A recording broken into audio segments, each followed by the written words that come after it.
Watching Superskum.com. I'm Carlos Raleigh. I'm here with Richie and Reed from SPEEDWOLF. Thank you guys for letting us bug you with a few questions.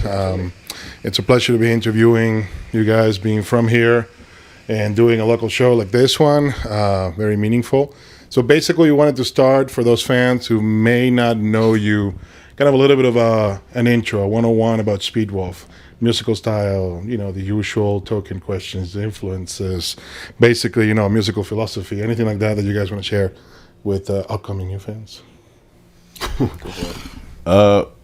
We just like old metal and started a band that wanted to sound like our old favorite bands. Make music that was more classic and not so much trying to do anything new or groundbreaking. We like really Motorhead and Venom. Yeah. Did you guys second the motion? Yeah, pretty much. It was just, we kind of were in bands that fell apart, and we kind of knew what not to do from those bands that fell apart. So, it was always trying to be like the new best band, but, and it always fell apart. So, we just wanted to do something that we liked to do and was fun and something that for us, and it ended up turning into something pretty cool. So, you were working with Steve from Cephalic Carnage on your next album. So when can fans actually expect the new album to come out? Any working title? Any details you can give us? Oh, man. Yeah, we haven't thought about a name yet or when we're going to start getting in the studio. We got about 9 songs. Some of them have full names. Some of them have no names yet. But we're going to play probably 3 new songs tonight. But we don't really have a set time frame of when we're going to go in the studio. We got another tour coming up through May through June, and then hopefully after that. And are you shopping around labels? Is self-produced and you're just going to license it more than likely? Or are you sticking with the current one that you are with? I think it's Hell's Headbangers Records? Yeah, we're, it's kind of tough to really comment on it now, but we're happy with how Hell's Headbangers handled our first record, and we're looking to push forward with our touring schedule and the more opportunities, and we're open-minded to new labels that could possibly handle that better. So, you guys are obviously Bronco fans. I don't know if all of you, but I am assuming all of you are. Yes. And a specific question coming out from that famous T-shirt that you guys released. Whose idea was basically to come up with the Hail Payton T-shirts? Both of us, pretty much. Yeah.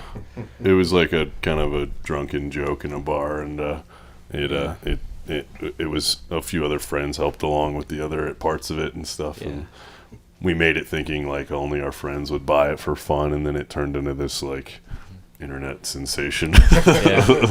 Yeah, we were on tour when we traded for Peyton Manning or whatever, brought him in, and we were all pretty stoked to finally have a quarterback. So how's the excitement now? Yeah. Still, yeah. I went to that playoff game, and it definitely was not Peyton Manning's fault. Yeah.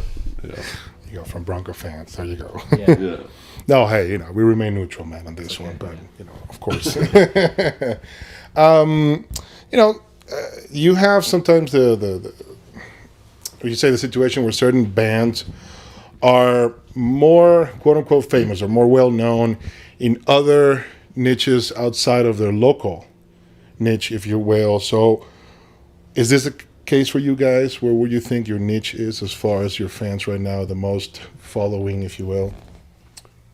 Yeah, I think that in Denver we're lucky enough to have all of our friends and family like be supportive enough to get a good following here. When we play locally it goes pretty well, and we're thankful for that. But the style of music we play, Europe's huge with metal, South America's huge with metal, anywhere outside of the U.S. is much more into the style that we play, I think, and we've done pretty well over there and not had a chance to actually go play there. So, but with the power of the internet and everything else like that, we're able to, get our merch where it needs to go and our music where it needs to go. But we're lucky enough to still have a good home base. Yeah, and it's spreading pretty rapidly too. Like we've done quite a bit of small tours by ourselves, and pretty much one like supporting when we went out with Municipal, and it actually was pretty, there's fans that showed up for us on that tour, so it was kind of shocking to see, that it's spreading pretty fast. Well, yeah, no, and speaking of touring, now that you mention it, you guys are doing the Thrasher de Mayo in LA with direct support for MOD. May 11th, you're also playing the Maryland Death Fest, and I think it's the Chaos in Texas. Yeah. Between last days of May and June this year. You were just talking about some future plans, touring plans. Any more details you can give out about that one? Any other festivals? Any other U.S. tour? Yeah, I mean we're planning on touring Europe in the fall this year. Yeah, it's not we don't have the dates set in stone or anything, but it's in the works. So yeah, Good. Yeah, thanks. Solid package, a few other bands, opening. Right now, it's looking like support act, or it's looking like it's just going to be us.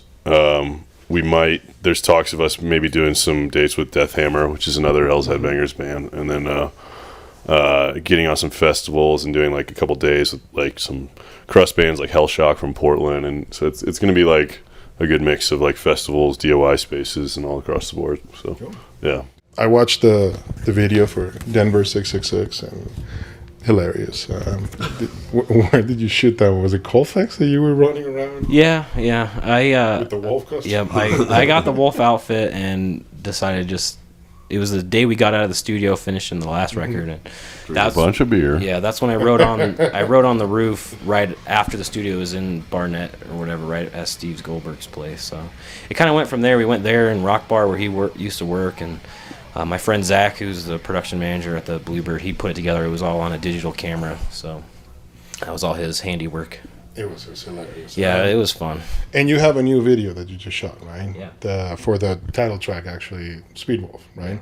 Yeah, we'll be showing it tonight. Exactly. And we're going to show it on a big screen over here. Other than tonight, basically, I mean, when can fans expect to see it? You're going to post it online? Are you going to debut it? Or you already did? Or when is it going to happen? We'll hopefully have it on YouTube this weekend.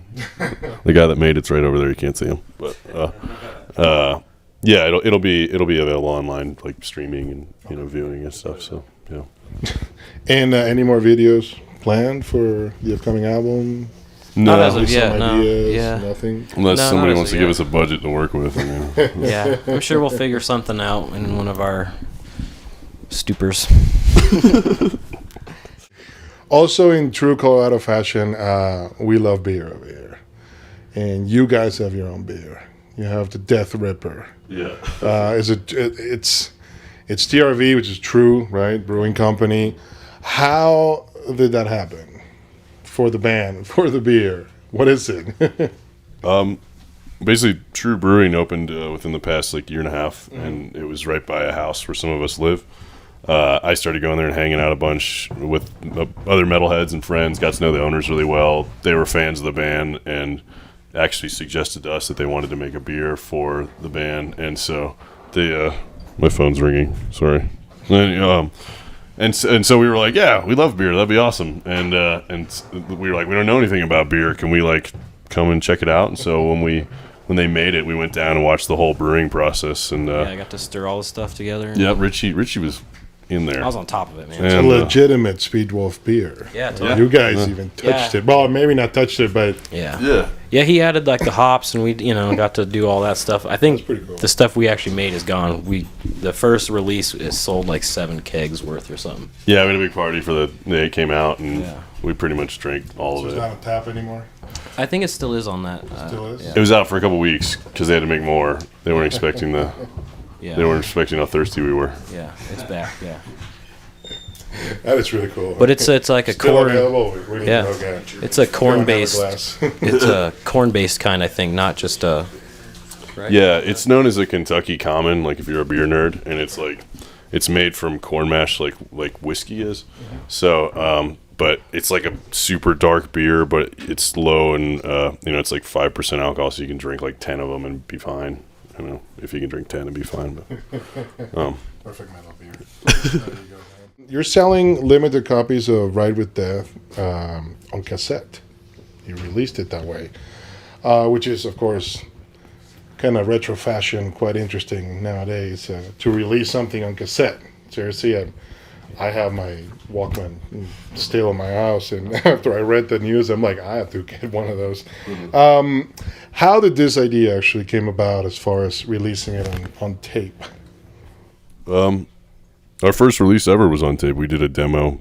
Not only did when we started the band, where we like old metal bands, we want to sound like them. We also kind of like the way they did things. I mean, we're collector nerds, so it was like, oh, that band did a demo tape when they started, let's do a demo tape when we start. Like, they're cheap, they're affordable, and you can sell them and get them out to people pretty quickly. So that was the only reason for continuing that. So The classic retro vibe. Yeah, it's analog, doesn't skip. It's good with me. Are they still available? Yeah. Oh, they are. Yeah. Sell them at the shows, webpage. Yeah, I forgot them tonight, but we have them. We have them online. Like, we have a little web store. I was gonna buy one, man. Seriously. you can order them online. Like I actually $5. dusted out my fucking Walkman. I swear to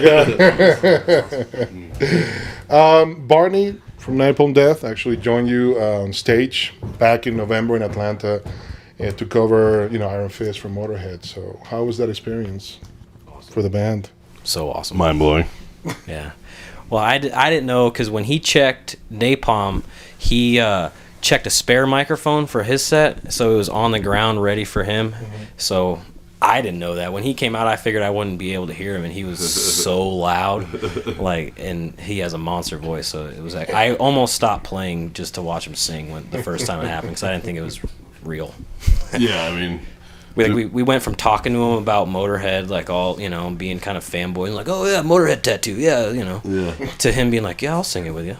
I was like, no, he's not gonna do that. Fuck. But he did. That was like childhood dream shit. He did it. He did it pretty much 3 nights in a row too. Yeah. Oh, really? Yeah. He was so down to earth. He knew all the lyrics right away and was like, "Oh yeah, I'll do it. I'll do it every night." Awesome.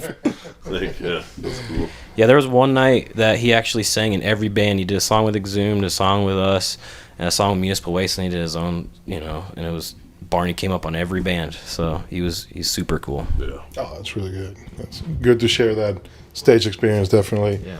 Absolutely. Along with that same cover, you guys usually play that cover as well in your set, along with Witching Hour from Venom.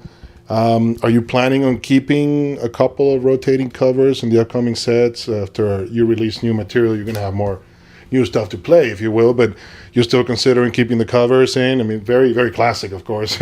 Yeah, we'll probably always try to have something most of the time. We'll probably try to nail down some different covers. We did like a whole Kiss set at one time, and we've done Thin Lizzy and Pentagram. We've done a Metallica cover, so we'll probably figure out a new one, maybe like Judas Priest or something different, something weird. Absolutely. Figure out something. Okay, so we always like to end basically giving you an open forum to your fans. Any last words you want to say? Any thoughts? Anybody you want to cuss out? Whatever the hell you want to do, man. Look at the camera. It's your time. Sorry to put you on the spot, by the way. But hey, go for it, man.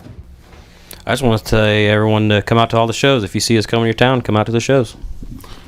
Yeah, thanks for the support, and look out for a new album, and we'll be on the road, probably near your house soon. Great. Hey, Reed, appreciate it, man. Thank you so much for your time. Richie, thank you so much, man. Take care. Best of luck. We're here for you guys any way we can help, absolutely, and it's a pleasure to see you tonight. Definitely. Live. It's my first time to see you guys live, so Awesome. I know it's not going to disappoint, man. Thanks. Next time, bring the fucking tapes. I'm going to buy one. That's right. Thanks, guys. Absolutely. Appreciate it. Best of luck. Thank you so much. Thanks, man. Thank you so much. Well, thanks. Give this mini